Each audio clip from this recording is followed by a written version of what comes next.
বাড়িয়া পড়ছি মন্দিরে যাওয়ার উদ্দেশ্যে। এখন কয়টা বাজে?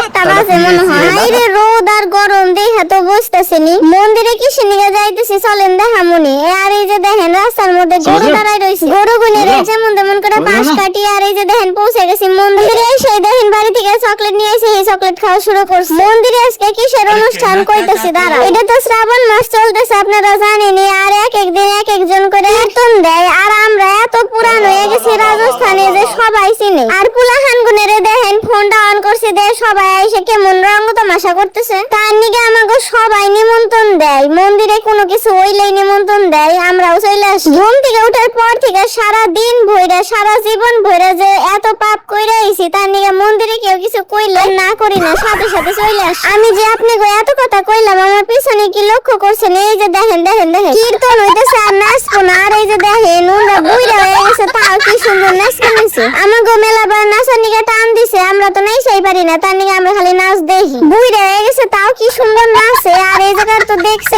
দেখা গেলে যায়, কিন্তু মুখ দেখান যাইবো না, কিন্তু না বয়স হয়ে গেছে, তার নিকে ওরা মুখ দেখাইতেছে। ওরা নাচতে নাচতে হরান হয়েছে, আর আমরা নাচ দেখে দেখে হরান হয়েছে। তার নিকে দেখেন আমাকে আবার কোল্ড ড্রিঙ্কও দিতেছে। আজকে 3 দিন, এর আগে আরো 2 দিন আইছে। 2 দিনের মধ্যে একদিন কোল্ড ড্রিঙ্ক দিছে আর একদিন চা দিছিল, আজকে আবার কোল্ড ড্রিঙ্ক দিছে। ভগবানের কাছে আইছি, নাচানাচি যাই হোক, এবার তো একটু সিরিয়াস হওয়া লাগবে। তার নিকে দেখেন পূজা হইলো, আরতি হইলো। আর যে মাইকে কীর্তন করছে দেখেন আমার মেয়ে, সেই মাইকে যায় ও গান করবো। আমি কিন্তু ছোটবেলায় বেশি মানুষের সাথে মিশি না, আর আমার মেয়ে হয়েছে একবারে উল্টে। মন্দিরে কিন্তু সবাই প্রসাদও দিছে। আর এই যে দেখেন একটা টিপের পাতা দিছে, প্রসাদ দিছে আর 1 টাকার কয়েন দিছে। কেমন লাগলো আজকের ভিডিও কয়েন